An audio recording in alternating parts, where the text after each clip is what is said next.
Œuvre de Maria Valtorta, tome 1, chapitre 22, intitulé Les époux arrivent à Nazareth.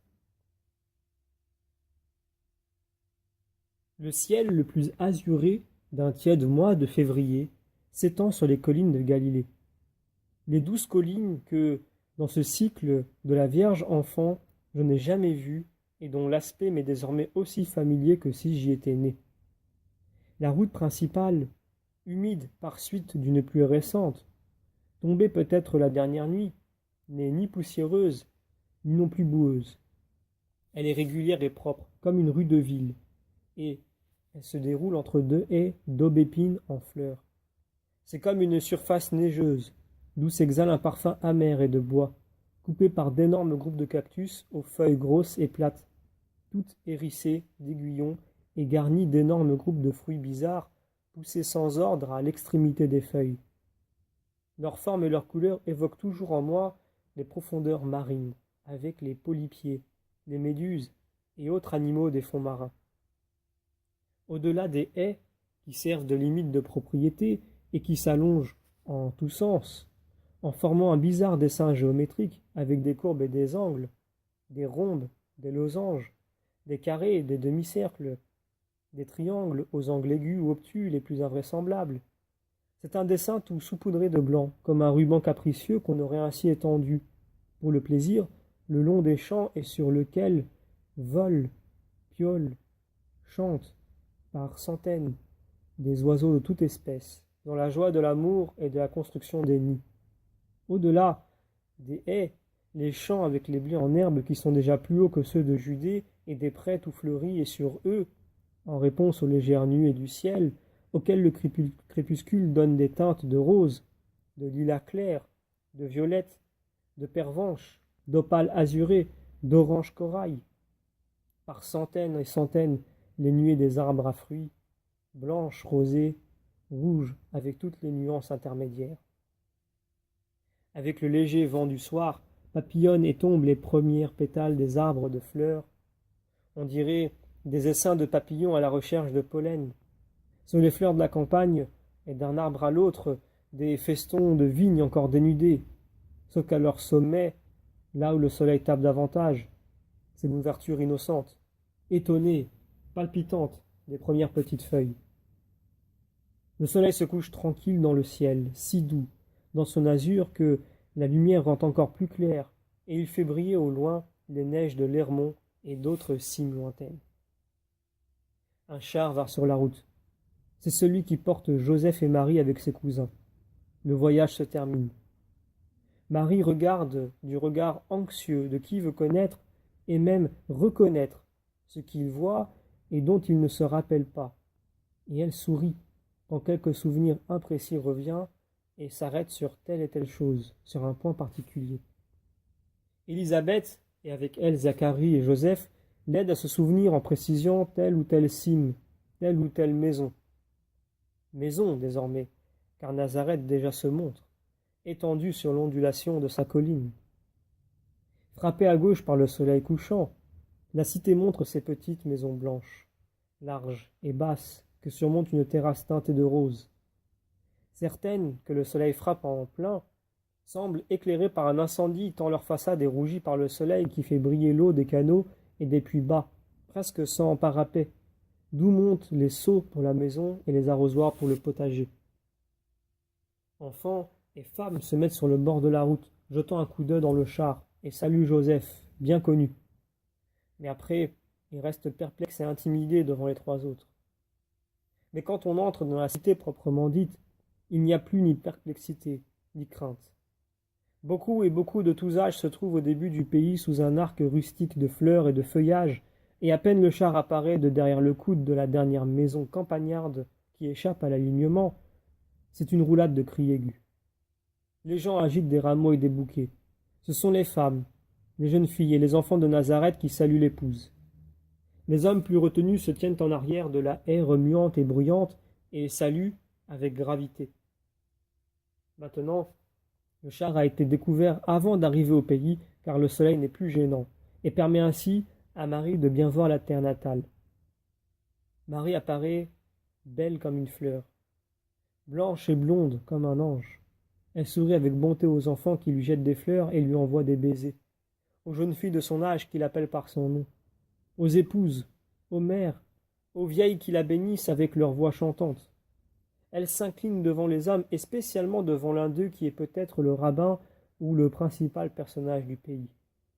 Le char avance au pas par la rue principale, suivi d'une grande partie de la foule pour laquelle l'arrivée est un événement. Voici ta maison, Marie, dit Joseph en indiquant avec le fouet une petite maison qui se trouve exactement au bas d'une ondulation de la colline et qui, par derrière, a un beau et vaste jardin tout en fleurs qui se termine avec un tout petit olivier. Plus loin, l'habituelle haie d'aubépines et de cactus marque la limite de la propriété. Les champs, autrefois à Joachim, sont plus loin. Il t'est resté peu de choses, dit Zacharie. Mais la maladie de ton père fut longue et coûteuse. Coûteuses aussi les dépenses pour les réparations, les dégâts faits par Rome. Tu vois, la route a supprimé les 3 principales dépendances de la maison a été réduite. Pour l'agrandir sans lourdes dépenses, on a utilisé une partie de la colline qui fait grotte. Joachim y gardait les provisions et Anne ses métiers. Tu feras ce qui te semblera bon. Oh, que ce soit peu de choses, n'importe, cela me suffira toujours. Je travaillerai. Non, Marie, c'est Joseph qui parle. C'est moi qui travaillerai. Tu ne feras que les travaux de lingerie, de couture de la maison. Je suis jeune et fort et je suis ton époux. Ne me mortifie pas avec ton travail. Je ferai comme tu veux. Oui, pour cette question, c'est ma volonté. Pour tout le reste, tous tes désirs font loi, mais pas pour cela. Ils sont arrivés, le char s'arrête. 2 femmes et 2 hommes, respectivement sur les 40 et 50 ans, sont près de la porte et avec beaucoup de bambins et de jeunes. Dieu te donne la paix, Marie, dit l'homme le plus âgé, et une femme aborde Marie, la prend dans ses bras et l'embrasse. C'est mon frère Alphée, et Marie sa femme, et ceux-ci sont leurs fils. Ils sont venus exprès pour te fêter et te dire que leur maison est la tienne, si tu veux, dit Joseph. Oui, viens Marie, s'il t'est pénible de vivre seule. La campagne est belle au printemps et notre maison est au milieu des champs en fleurs. Là tu seras la plus belle fleur, dit Marie de Alphée. Je te remercie, Marie. Bien volontiers je viendrai. Je viendrai de temps en temps et sans faute pour les noces. Mais je désire tant te voir, de reconnaître ma maison. J'étais toute petite quand je l'ai quittée, et j'ai oublié son aspect. Maintenant je le retrouve, et il me semble de retrouver ma mère que j'ai perdue, mon père bien-aimé, de retrouver l'écho de leurs paroles et le parfum de leurs derniers soupirs. Il me semble n'être plus orpheline, puisque autour de moi, j'ai l'embrassement des murs. Comprends-moi, Marie. La voix de Marie trahit son émotion, et des larmes perlent à ses cils. Marie d'Alphée répond. Comme tu veux, aimée. Je veux que tu me sentes comme une sœur et une amie, et un peu aussi une mère, parce que je suis de beaucoup plus âgée que toi. L'autre femme s'avance. Marie, je te salue. Je suis Sarah, l'amie de ta mère. Je t'ai vu naître, et voilà Alphée, petit-fils d'Alphée et grand ami de ta mère. Ce que j'ai fait pour ta mère, je le ferai pour toi, si tu veux. Vois-tu, ma maison est la plus proche de la tienne et tes champs sont maintenant à nous. Mais si tu veux venir, tu le peux à toute heure. Nous ferons un passage dans la haie et nous serons ensemble, tout en restant chacun chez soi. Voilà mon mari. Je vous remercie tous, et pour tout, de tout le bien que vous avez voulu faire au mien et que vous voulez me faire. Que vous bénisse le Dieu Tout-Puissant. Les lourdes caisses sont déchargées et portées à la maison. On entre et je reconnais la petite maison de Nazareth, telle qu'elle est plus tard dans la vie de Jésus. Joseph prend Marie par la main, geste habituel, et il entre ainsi. Sur le seuil, il lui dit, « Et à présent, sur ce seuil, je veux de toi une promesse. Que n'importe quelle chose survienne ou qui t'arrive, tu n'aies d'autres amis, d'autres aides vers qui te tourner que vers Joseph, et que, Pour aucun motif, tu n'es à t'enfermer dans ta peine. Je suis tout entier à ta disposition. Rappelle-toi, et ce sera là ma joie de rendre heureux ton chemin, et, puisque le bonheur n'est pas toujours en notre pouvoir, au moins de te le faire paisible et sûr. Je te le promets, Joseph. On ouvre portes et fenêtres. Le soleil couchant entre, curieux. Marie, maintenant, a quitté le manteau et le voile parce que, sauf les fleurs de myrte, elle a encore le vêtement de noces. Elle sort dans le jardin en fleurs. Elle regarde et sourit, et avec toujours sa main dans celle de Joseph. Elle fait le tour du jardin. Elle semble reprendre possession d'un lieu perdu. Et Joseph lui montre ses travaux. Tu vois ici, j'ai fait ce trou pour recueillir l'eau de pluie, car ces vignes ont toujours soif. À cet olivier, j'ai coupé les branches les plus vieilles pour le revigorer. J'ai planté ces pommiers parce que 2 étaient morts, et là, j'ai mis des figuiers. Quand ils auront poussé, ils protégeront la maison d'un soleil trop ardent et de regards curieux.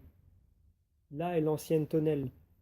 J'ai seulement changé les supports pourris et travaillé avec les ciseaux. Elle donnera beaucoup de raisins, j'espère. Et là, regarde. Et tout fier, il la conduit vers la pente qui se dresse au dos de la maison et qui fait la limite du verger. Et là, j'ai creusé une petite grotte et l'ai étayée. Et quand ces petites plantations auront grandi, elle sera à peu près aussi grande que celle que tu avais. Il n'y a plus la source, mais j'espère amener un filet d'eau. Je travaillerai pendant les longues soirées d'été quand je viendrai te voir.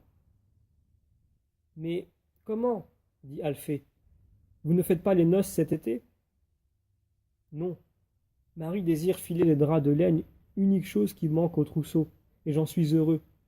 Elle est si jeune, Marie, qu'il n'y a pas d'importance qu'elle attende 1 an ou plus. En attendant, elle s'habitue à la maison. Ah, tu as toujours été un peu différent des autres, et tu l'es encore maintenant.